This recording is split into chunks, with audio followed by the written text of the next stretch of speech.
ബഹുമാനപ്പെട്ടവരുടെ അലാഹാമിഷി തഫാസീറാണ്. അദ്ദേഹം ഒരു ജീനിയസ് ആയിരുന്നു. കേരളം കണ്ട ജീനിയസുകളെ കൂട്ടത്തിൽ ഒരാളാണ് ബഹുമാനപ്പെട്ട പാനൂർ തങ്ങൾ പാപ്പ. ഈ കൊല്ലം വഫാത്തായി, അല്ലാഹു മഗ്ഫിറത്ത് കൊടുക്കട്ടെ.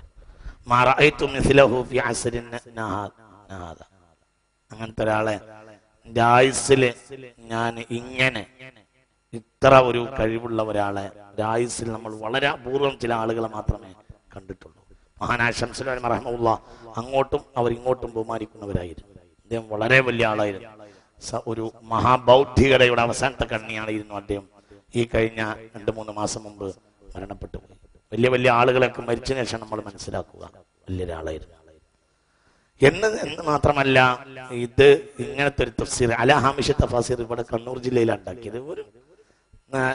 ആ മനുഷ്യ 4 മാസം മുമ്പാണ് മരിച്ചു പോയത്. അതിൽ വലിയ ഗൗരവം എന്താണെന്ന് ചോദിച്ചാല് ഇത്ര കഴിവുള്ള ഒരു മനുഷ്യനെ സമൂഹത്തിന് അറിയാൻ കഴിഞ്ഞില്ല എന്നുള്ളതാണ്. ഇങ്ങനെ ഒരു തഫ്സീർ ഖുർആൻ, ഇത്ര ബൗദ്ധികമായ ഒരു ലിഖിത വ്യാഖ്യാനം ഒരു 100 കൊല്ലത്തിനിടയിൽ ലോകത്ത് ഇറങ്ങിയിട്ടില്ല എന്നാണ്. ഞാൻ അങ്ങനെയാണ് അതിനെ പറയുന്നത്. ഒരു 100 കൊല്ലത്തിനിടയിൽ ഇത്ര ബൗദ്ധികമായ ഒരു ഖുർആനിക വ്യാഖ്യാനം ഒരു 100 കൊല്ലത്തിനിടയിൽ മുസ്ലിം ലോകത്തിൽ കണ്ടിട്ടില്ല. അത്രയും ബൗദ്ധികം, അതിമനോഹര ഒരു വിഷയത്തിന് കാണുന്നതിനൊരു ബൗദ്ധികമായ തീരുമാനം പറയും അദ്ദേഹം. വളരെ ഉച്ചാറാണ്. ആരും അങ്ങോട്ട് എത്തൂല, ആരും എത്തൂല.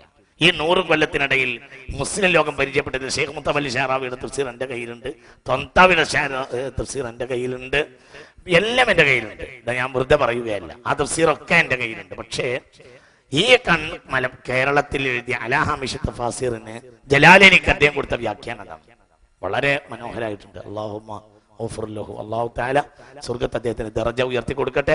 അദ്ദേഹം വലിയ ഒരു അഹ്ലു ബൈത്തിൽ മഹാനായിരുന്നു, വലിയ ആളായിരുന്നു. എല്ലാ വിഭാഗം ആളുകളും പേടിക്കുകയും ബഹുമാനിക്കുകയും ചെയ്യുന്ന ആളായിരുന്നു.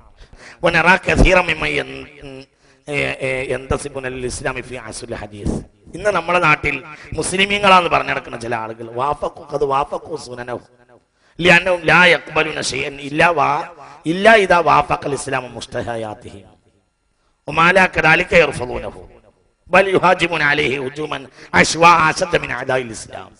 ഇന്ന് നമ്മുടെ നാട്ടിൽ ചില ആളുകളുണ്ട്, അവരുടെ ബുദ്ധിക്ക് തോന്നിയതല്ലാതെ അവർ ഇസ്ലാമിനൊന്നും അംഗീകരിക്കൂല.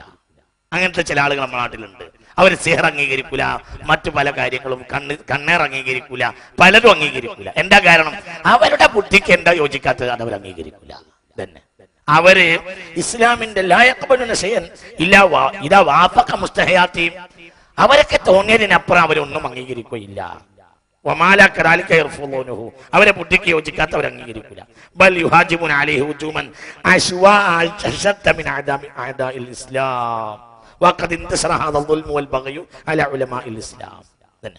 അദ്ദേഹം പറയുന്നുണ്ട്, ഈ ഒരു രീതി ഇസ്ലാമിക ശത്രുക്കൾ ഇസ്ലാമിനെ എതിർക്കുന്നതിനേക്കാൾ കൂടുതൽ ഇസ്ലാമിന്റെ ചില അടിസ്ഥാന തത്വങ്ങളെ മുസ്ലിം സമുദായത്തിൽപ്പെട്ട ചില അവാന്തര വിഭാഗങ്ങളെ ഇന്ന് എതിർത്തുകൊണ്ടിരിക്കുന്നു. ഇത് ഏറ്റവും വേദനാജനകമാണ്. അതിൽപ്പെട്ടത് സിഹർ. പറയും നിങ്ങൾ വളരെ ഗൗരവമായി സിഹർ പറഞ്ഞുകൊണ്ട് ആയത്തെ അൽ-ബഖറയിലെ 102-ാമത്തെ ആയത്തിലേക്ക് ഞാൻ വരാം. ആ ആയത്തിന് വ്യാഖ്യാനം പറഞ്ഞിട്ടാണ് ബഹുമാനപ്പെട്ട അവർകൾ പാനൂർ തങ്ങൾ പാപ്പ ഇത് അലാഹാമിഷി തഫാസീറിൽ രേഖപ്പെടുത്തിയത്. അപ്പോൾ നമ്മൾ ഇത് വളരെ ഗൗരവമായി ചിന്തിക്കണം. നമ്മുടെ തന്നെ പല ആളുകളും ഈ ഇത്തരം യാഥാർത്ഥ്യങ്ങൾ അംഗീകരിക്കാത്ത പലരുമുണ്ട്. അത് സത്യത്തിൽ ഇസ്ലാമിലെ ഒരു തരം നിഷേധ ഭാഗം എന്ന് വേണമെങ്കിൽ അവരെ കുറിച്ച് പറയാവുന്നതാണ്. അവരുടെ ബുദ്ധിക്ക് യോജിക്കാത്തതൊന്നും അംഗീകരിക്കില്ല. ഒരു ഇസ്ലാമിലെ കമ്മ്യൂണിസ്റ്റ് ആണത്. അവരുടെ കണ്ണിൽ കാണുന്നത് മാത്രം അംഗീകരിക്കുക, അല്ലാത്തൊന്നും അംഗീകരിക്കില്ല. അത് തരം ഒരു ഇസ്ലാമിലെ ഒരു മെറ്റീരിയലിസ്റ്റ് വാദമാണ് സത്യത്തിൽ സുന്നികളല്ലാത്ത ചില ആളുകൾ കൊണ്ടുവരുന്ന വാദങ്ങൾ എന്നും സാന്ദർഭികമായി ഞാനിവിടെ സൂചിപ്പിക്കാം.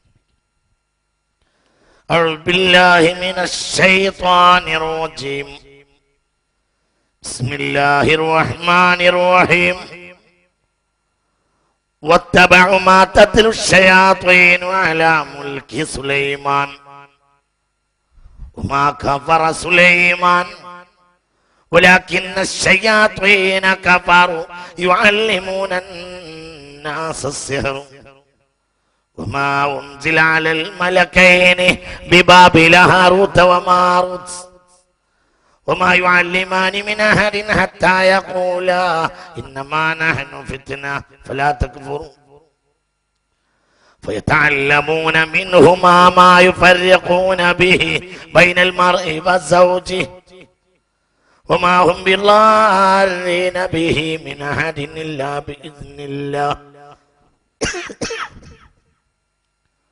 വയതഅല്ലമൂന മാ യളുറുഹും വലാ യൻഫഉഹും വലഖദ് അലിമൂ ലമൻ ഇശ്തറാ മാ ലഹു ഫിൽ ആഖിറതി മിൻ ഖലാഖ് വലബിഇസ മാ ശറൗ ബിഹി അൻഫുസഹും ലൗ കാനൂ യഅലമൂൻ. അൽ ബഖറയുടെ 102-ാമത്തെ ആയത്താണ് സത്യത്തിൽ സെഹ്റാകുന്ന പൈശാചിക പ്രേരണയുടെ അടിസ്ഥാനപരമായിട്ട് ഖുർആൻ കൊടുത്തിട്ടുള്ള ഏറ്റവും പ്രധാനപ്പെട്ട ആയത്താണ് അൽ ബഖറയുടെ 102-ാമത്തെ ആയത്ത്. സാന്ദർഭികമായി ഞാനിവിടെ സൂചിപ്പിക്കാം, 7 വൻ പാപങ്ങളിൽ ശിർക്ക് കഴിഞ്ഞാൽ പുണ്യനബി സല്ലല്ലാഹു അലൈഹി വസല്ലം എണ്ണിയിട്ടുള്ളത് സിഹ്റിനെയാണ്.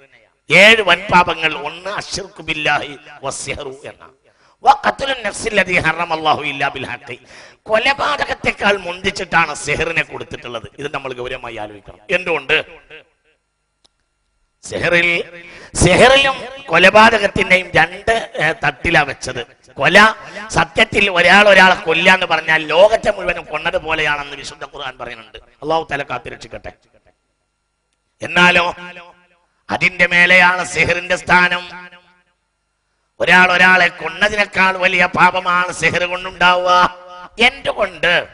ഒരാളെ കൊന്നാൽ സകല മനുഷ്യരെയും കൊന്നതുപോലെയാ എങ്കിൽ അതിന്റെ മേലെയാണ് സിഹ്ർ. അല്ലാഹു കാത്തിരക്ഷിക്കട്ടെ. എന്തുകൊണ്ട്? കൊലപാതകം എന്ന് പറഞ്ഞാൽ പ്രതിയോധിക്ക് ചെറിയ ഒരു ചാൻസ് ഉടനെ കൊടുത്തിട്ടേ കൊലപാതകം നടക്കുള്ളൂ.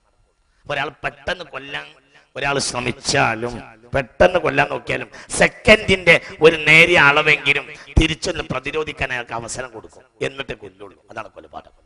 ഒരു സെക്കൻഡ് ഒരാളും എന്താണെങ്കിലും ഒരു സെക്കൻഡ് എങ്കിലും അറിയും.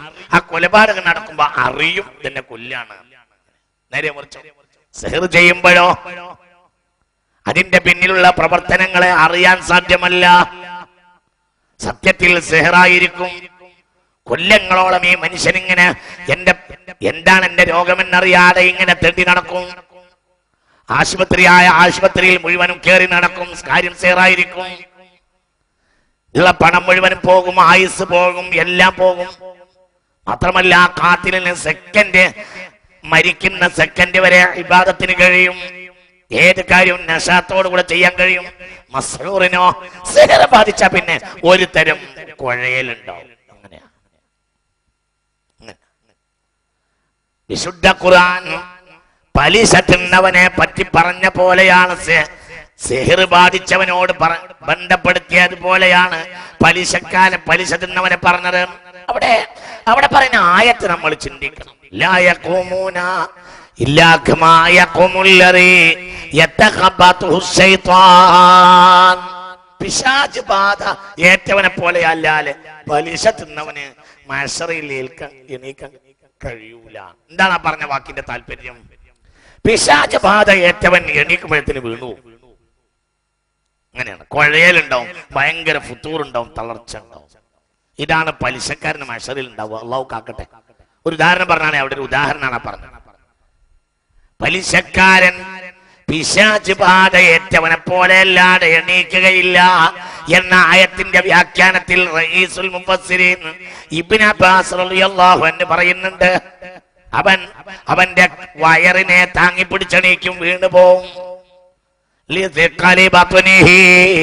അവന്റെ വയറ് അവന് ഭാരമായി തീരുമെന്ന് റഈസുൽ മുഫസ്സിരീൻ ഇബ്നു അബ്ബാസ് റളിയല്ലാഹു അൻഹു. അപ്പൊ ഫുത്തൂർ വരും. ഇത് തന്നെയാണ് സിഹ്ർ ബാധിച്ച ഭയങ്കര ഫുത്തൂർ വരും, തളർച്ച, ഭയങ്കര തളർച്ച ഉണ്ടാവും. കഴിയില്ല, ഒന്നിനും കഴിയില്ല. അല്ലാഹു നമ്മളെ കാത്തിരക്ഷിക്കട്ടെ. എത്രയോ ആളുകളില്ലേ അങ്ങനെ? സിഹ്ർ ബാധിച്ചതിന്റെ പേരിൽ ഇൽമിന്റെ പ്രചാരണം അവസാനിപ്പിച്ച എത്ര ആളുകളുണ്ട്? ദർസ് നടത്തുന്ന മുഅല്ലിമീങ്ങൾ, മുദരിസമാർ ചില പ്രത്യേകമായ താല്പര്യത്തിന്റെ പേരിൽ ചില ആളുകൾ സിഹ്ർ ചെയ്തു, ദർസ് നിർത്തി. സാധിക്കാൻ കഴിയില്ല. വിദ്യാർത്ഥികൾക്ക് ശരിയായി മറുപടി പറയാൻ കഴിയില്ല. ആർക്ക്? നിപുണന്മാരായ ഫഖീഹ്മാർക്ക് ഏതൊരു കാര്യം പറഞ്ഞാലും വെച്ചു പോവും. കാരണം ശൈത്താൻ നാവിൻ തുമ്പിലിരിക്കും. അല്ലാഹു നമ്മളെ കാക്കട്ടെ. സിഹ്ർ ഭയങ്കര. അതുവഴി എന്തുണ്ടാകും? ഒരു ഉമ്മത്തിന്റെ പ്രതീക്ഷ മുഴുവനും ഇല്ലാതായി പോകും. അതുകൊണ്ട് കൊലപാതകത്തെക്കാൾ ഭയാനകമാണ് സിഹർ. അതാണ് മുസ്തഫ നബി പറയാൻ കഴിക്കും, ഭർത്താവിന്റെ വീട്ടിലേക്ക് കല്യാണം കഴിച്ച് കൊണ്ടുപോകും. എന്നാൽ കല്യാണം കഴിച്ച് കൊണ്ടുപോയി ആദ്യ രാത്രി ഭർത്താവുമായി കണ്ടുമുട്ടുന്നതോടുകൂടെ പെൺകുട്ടിക്ക് ഭ്രാന്തായി പോവും. പിന്നെ ഒരു മാസം, ഒരാഴ്ച, ഒരു കൊല്ലം എന്തൊക്കെ സംഭവിക്കും? അള്ളാഹു കാക്കട്ടെ. വളരെ ഗൗരവമായി നടക്കുന്ന കാര്യമാണ്. വളരെ കൂടുതൽ നടക്കുന്ന സംഭവമാണ്. കണ്ണിന്റെ ഉള്ളിലൂടെ സിഹർ വരും. വിചാരിച്ചാൽ സിഹർ വരും. മുഅ്മിനീങ്ങളെ വളരെ ചിന്തിക്കണം. അള്ളാഹു തൗഫീഖ് ചെയ്യട്ടെ. ഞാൻ മറന്നു പോവാതിരിക്കാൻ വേണ്ടി പെട്ടെന്ന് പറയാ കേട്ടോ. സിഹർ മനുഷ്യർ മാത്രമല്ല, സിഹർ ശൈത്താന്മാർ ചെയ്യും. നല്ല പോലെ തലേക്ക് കയറി വരണം.